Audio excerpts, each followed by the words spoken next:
Right here, yeah. There. On this side.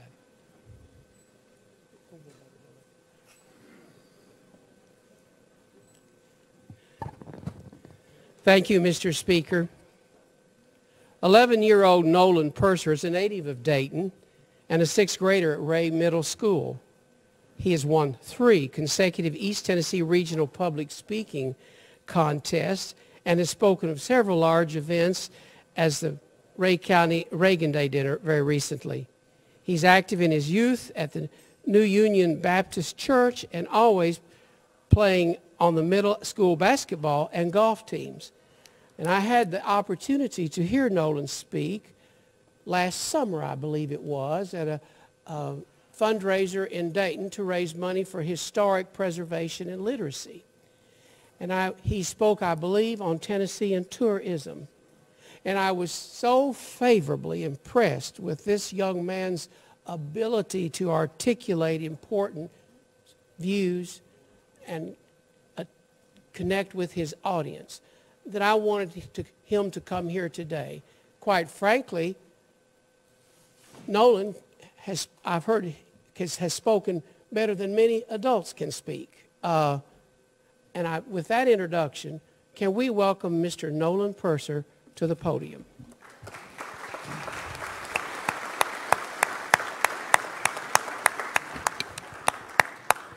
Nolan, you're recognized, sir. I want to begin by thanking this distinguished body for inviting me to speak with you this afternoon.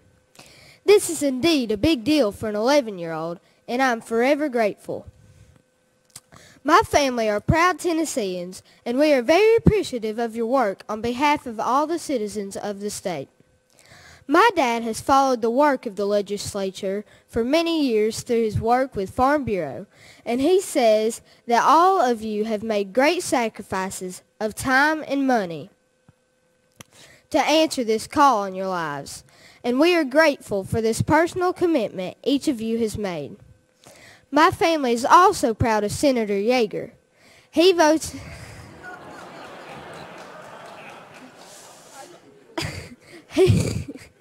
He votes right almost all the time. But let's face it, no one bats 1,000. My dad is proud to have known Speaker McNally for several years and believes he has the best interests of our residents in mind. Finally, I want to say hello to my good friend Ron Travis, and I'm thankful that you let him come into the highest chamber for a few minutes to listen to his favorite Ray County sixth grader. Finally, I would be in trouble with my mom, grandmother, 2 aunts, and my uncle if I didn't ask you to consider a large increase in teacher paychecks before the session is out. Seriously though, the economy is getting stronger. Test scores are on the rise, and we are one of the friendliest states to business in the country. You are partly responsible for this good report, and on behalf of all Tennesseans, thank you. Thank you. Very good. Thank you. What is long and skinny, has more neighbors than anyone else, is home to the 3rd most visited house in America, and welcomes over 10 million visitors a year. If you answered Tennessee, you know your history.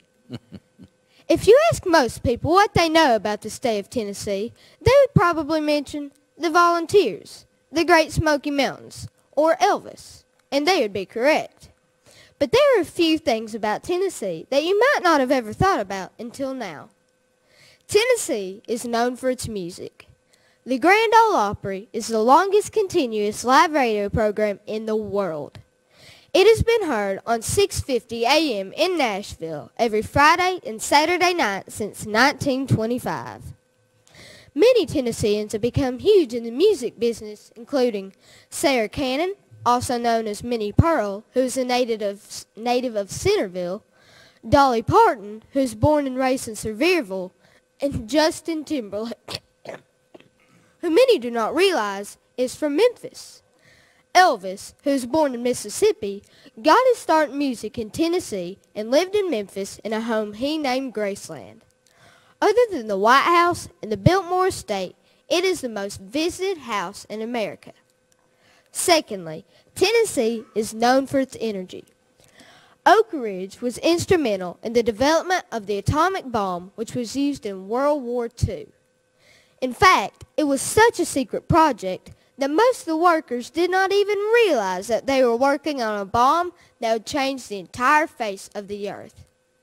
Today, because of its constant energy research, it is known as the energy capital of the world. In addition, the Tennessee Valley Authority, also known as TVA, was begun in 1933 by President Roosevelt. The largest public generator of power in America, TVA delivers power generated by steam, coal, and nuclear plants. It provides power to over 8 million residents in 5 states in the Southeast and employs over 13,000 people. Finally, and perhaps most importantly, Tennessee is known for its hospitality. The world-famous Great Smoky Mountains National Park is the most visited park in America and welcomes over 10 million visitors a year. The Volunteer State, as many people call us, is bordered by 8 different states, which makes us the most neighborly state in the Union. Kentucky, Virginia, North Carolina, Georgia, Alabama, Mississippi, Arkansas, and Missouri all share a state line with Tennessee. In fact, 75% of the residents of the United States are within a day's drive of our state, which also makes us very hospitable.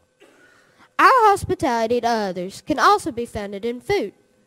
The Cracker Barrel restaurant was founded in Lebanon, Tennessee. Cotton candy was invented in Nashville in 1897, and Mountain Dew and Moon Pie also call Tennessee home. We also take hospitality right to folks' front door. FedEx, founded in Memphis, Tennessee, accounts for more than half the packages delivered in the United States each year. In fact, the only thing we don't welcome into our great state is the dreaded skunk. Most of our residents are probably not aware of this little-known state law that states it is actually illegal to transport a skunk in the state of Tennessee. So unless you have a white stripe running down your back, welcome. But all in all, we are very friendly people who enjoy life and all it has to offer. Although much can be said about Tennessee and all it has to offer, I believe that our music, energy, and hospitality are the things that truly set us apart. And that's why Tennessee sounds good to me. Thank you.